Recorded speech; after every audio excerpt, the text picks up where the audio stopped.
En direct du 20e congrès de la FUB à Bordeaux, le 6 et 7 février, c'est sur Radio Cyclo. «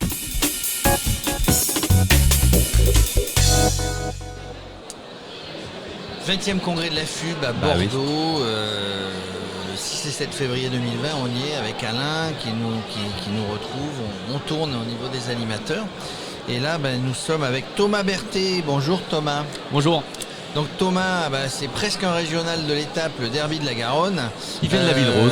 Il vient de la Ville Rose, la Maison du Vélo à Toulouse, une association avec 15 salariés, je crois qu'il nous a dit. 15 en saison creuse, en période hivernale, plutôt 20. On monte, responsable du service aux professionnels. Qu'est-ce qu'une maison du vélo? Et après on parlera de la Maison du Vélo à Toulouse. Une maison du vélo, c'est un lieu qui propose des services aux cyclistes et donc évidemment d'une ville à l'autre ça va varier du tout au tout. À la maison du vélo, on a une grosse maison du vélo avec beaucoup de salariés, la plus grosse du réseau à ma connaissance. Et donc on est à la fois un lieu de promotion de la culture vélo avec des animations culturelles, des expos, des projections débats, des émissions de radio, que sais-je, sur l'espace public, des contributions à des fêtes populaires ou sportives. On essaye de faire exister le vélo dans la tête, quoi. Et puis par ailleurs on est une importante vélo-école, aussi bien pour les adultes que pour les enfants, aussi bien lié au travail que lié à la réinsertion vers l'emploi. Et puis on est également un important atelier participatif de vélo avec jusqu'à la possibilité de faire complètement réparer son vélo moyennant finance aussi, avec une équipe de mécaniciens eux aussi capables de se projeter en entreprise. Et voilà, mon travail là-dedans, c'est d'amener aux employeurs les services de la maison du vélo qui, comme elle est implantée dans une maison éclusière au bord du canal du Midi, en face de la gare Matabio, s'adresse aussi fortement à une clientèle touristique. Donc pour visiter on sort de Matabio, on passe de la maison, à vélo. Canal du Midi à vélo, donc on loue des vélos pour tout ça aussi. Voilà. Et on s'en va manger à Place Wilson. Et on peut manger dans la maison du vélo. On n'est pas loin. On peut manger à la maison du vélo. La cour de la maison du vélo est un atelier l'après-midi et une terrasse de resto le midi. Le vélo sentimental est un restaurant dans la maison éclusière avec qui on partage les lieux. C'est un lieu de vie en fait.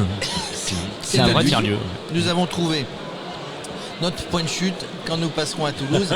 Il a dit tout à l'heure, et d'ailleurs nous ça nous intéresse, on est en train de voir avec la maison du vélo à Lyon peut-être, de faire des émissions, une émission débat une fois par mois dans une des maisons de vélo. Si ça vous intéresse, bienvenue. L'invitation est lancée. Alors moi ce qui me surprend, c'est, je t'ai demandé, est-ce qu'il y a un réseau maison du vélo, puisqu'il y en a à Lyon, tu disais toi-même qu'il y en a une au Canada, Jérôme, et tu m'as répondu, c'est la FUB. Il n'y a pas de réseau dédié, il n'y a pas l'équivalent pour les maisons du vélo de le recyclage pour les ateliers par exemple. Donc nous, selon le sujet sur lequel on veut échanger, ça pourrait être au sein de le recyclage si ça concerne l'atelier. Et sinon, si c'est les vélo-écoles par exemple, c'est la FUB qui structure un réseau sur le sujet vélo-école. Donc là, c'est ici qu'on va trouver les plateformes d'échange. Les journées sur les prestations aux entreprises, c'est pareil, c'est la FUB qui les organise et qui les anime. D'accord. Donc voilà, la FUB a une partie de ses actions qui s'adresse plutôt à celles de ces associations membres qui font du service. Mais la maison du vélo, c'est quelque chose qui est très terrain, si je peux me permettre.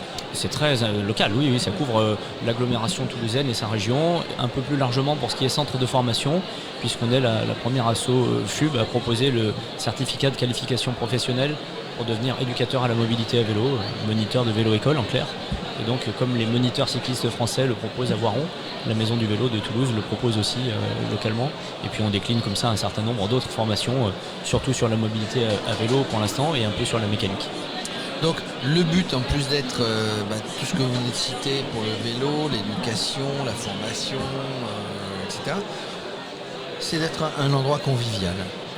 Voilà, on cherche à donner du vélo cette image très favorable, très sympathique, à contribuer à maintenir cette image du vélo, plus exactement. C'est pas nous qui l'avons créé, mais on souffle sur ces braises-là et on tient fortement à cet aspect ludique, sympathique, convivial, entraînant, écologique, etc. Ouais, c'est très important. Il y a un mot qui me revient, c'est le faire partager son expérience, un espace collaboratif. Ça rentre on en parle dans des tas de domaines, mais je crois que ça a tout son sens là, puisque des jeunes, des vieux, une expérience, etc., en mécanique, en roulage, en tout ce qu'on veut. Donc c'est un espace collaboratif où les gens se rencontrent, comme les espaces de coworking aujourd'hui, c'est un petit peu ça l'idée. Oui, puis du coup on accueille pas mal de monde, quoi. On est assez observé dans ce paysage-là et même on essaye de s'étendre un peu en déployant des services dans le reste de l'agglomération et pas seulement sur la ville-centre, puisque grosso modo on va dire que Dans les centres-villes, la cause a bien progressé, la voiture est devenue minoritaire dans la plupart des grandes villes, mais par contre en périphérie, le combat reste entier. Et c'est là qu'il s'agit maintenant d'être capable d'apporter le vélo pour avoir des parcs d'activité qui ne soient pas seulement des aspirateurs à voiture. On en parlait, l'agglomération toulousaine, elle est assez conséquente. Voilà, Est-ce que le développement du vélo n'est pas compliqué par le fait que c'est très très grand? Alors c'est grand et effectivement très étalé, la densité est faible au sein même de la commune de Toulouse, qui est aussi vaste que Paris intramuros, mais beaucoup moins peuplée, avec encore des champs, hein. Il y a des fonctionnaires agriculteurs à la ville de Toulouse, plusieurs, donc il y a encore des quartiers entiers qui sont non construits, quoi, hein. Et bien sûr c'est encore plus vrai à l'échelle de l'aire urbaine, qui est encore largement périurbaine, rurale, etc., avec des lotissements qui ont poussé comme des champignons un peu partout, à la faveur d'une croissance démographique galopante. Et donc effectivement, le vélo là-dedans va avoir besoin d'investissements importants pour exister, à la fois sur des trajets longs à travers du réseau Express Vélo notamment, ou des véloroutes et voies vertes pour l'aspect plutôt touristique, et puis à travers l'intermodalité aussi, qui est indispensable pour une partie de ces trajets trop longs. On se déplace bien à vélo à Toulouse. Je dis ça parce que, sans polémique, j'ai pas vu Toulouse sur le podium. Non, Toulouse n'est pas sur le podium. Toulouse est une ville du Sud et les villes du Sud sont assez mal classées, à part Bordeaux, qui est l'exception pour confirmer la règle. Et Marseillan dans les villes Marseillan dans les petites villes, ouais. Dans les villes de moins de 20 000 habitants. Marseillan était déjà la ville la mieux classée de la région Occitanie il y a 2 ans. Et cette fois-ci, elle est carrément montée sur le podium de sa catégorie. Alors là, c'est une situation balnéaire, donc tout à fait différente, hein. On est surtout sur un usage loisir de part d'habitants occasionnels, même si bien sûr ça va aussi profiter aux collégiens qui habitent là. À Toulouse, on est plutôt sur une très grande agglomération, très congestionnée, avec beaucoup de voitures et d'embouteillages, en particulier autour de la zone aéroportuaire, avec Airbus qui est un employeur colossal, avec beaucoup de sous-traitants également. Et le vélo devient un recours massif, avec des fréquentations de grands axes en heure de pointe qui s'envolent fortement d'un an sur l'autre. Et donc de plus en plus on va disposer de comptages qui vont permettre de mesurer cette envolée de la pratique du vélo et du coup qui oblige les candidats aux élections municipales à rivaliser de propositions pour mettre le réseau au niveau de cette envolée de la pratique. Mais on est plutôt sur un cas où on ne sait pas bien quelle est la poule, quel est l'œuf, entre les aménagements qui se développent petit à petit mais de manière encore discontinue par endroits et la pratique qui elle-même s'envole, peut-être dans un certain nombre de cas, faute d'autres solutions vraiment attractives, avec des transports en commun qui ne sont pas encore là partout et une voiture qui devient vraiment impossible, quoi. Moi j'avais demandé qu'est-ce qui manquerait réellement pour que ça puisse progresser. Bonne question.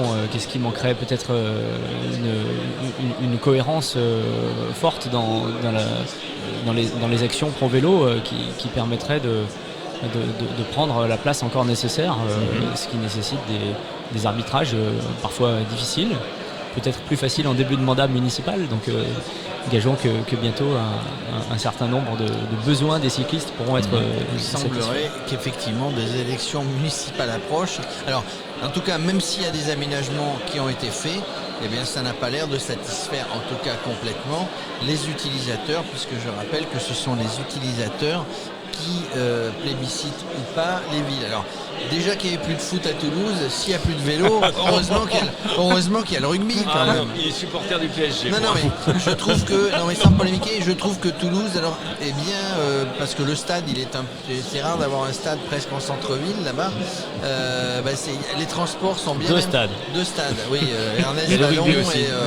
Ernest Vallon et puis le stade municipal. Et proche de la ville, donc on peut y aller à vélo sans problème. Aller à vélo au stade. Est-ce qu'on peut y aller en vélo? Il m'est arrivé d'aller au stade voir un match de rugby à Toulouse, pas à Ernest Vallon mais à l'autre, où finalement c'était bien aménagé, on arrivait sur des parkings extérieurs à la ville ou sur des gares, et il y avait une noria de bus, etc.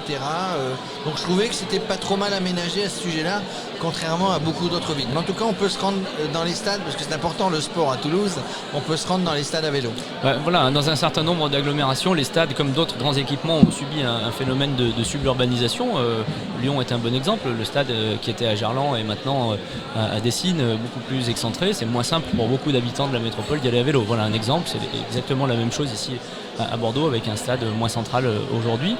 Voilà, il y a quelques grands équipements métropolitains qui gagnent à rester en cœur d'agglomération pour qu'on puisse y aller plus facilement à pied, en tramway, à vélo, etc. Oui, parce qu'après le stationnement, alors les stades en pleine ville, il en reste encore. En tout cas dans notre pays. Dans beaucoup d'autres pays, ça pose pas de problème parce que tout est bien aménagé. En France, on a encore des problèmes. Voilà. Est-ce qu'on a quelque chose à rajouter, Alain, sur la maison? Je sais que tu vas poser la question indiscrète. Mais est-ce qu'on a quelque chose à rajouter sur la maison du vélo à Toulouse? Non, je trouve que c'était assez développé. Donc maintenant la question la plus importante.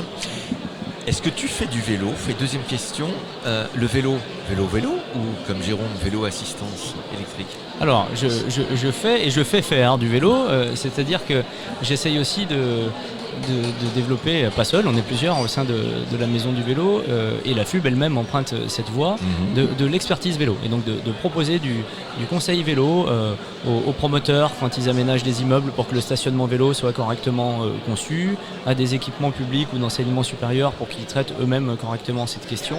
On est également considéré comme expert ressources parfois par les collectivités ou les intercommunalités dans le cadre de concertation sur la cyclabilité du territoire, et donc on essaye de développer cette expertise vélo comme d'autres associations au sein du réseau à Lille ou à Paris le font, de façon à ce que les besoins des cyclistes soient correctement pris en compte dans les aménagements sur les parcelles et sur l'espace public, les deux à la fois. Voilà, donc il pratique, il fait remonter, il voit avec les municipalités métropoles si ça se passe bien. C'est génial finalement. Merci Thomas Berthet, donc responsable du service aux professionnels à la Maison du Vélo, de nous avoir accompagnés un petit moment sur Radio Cyclo. Merci à vous. À très bientôt. Merci.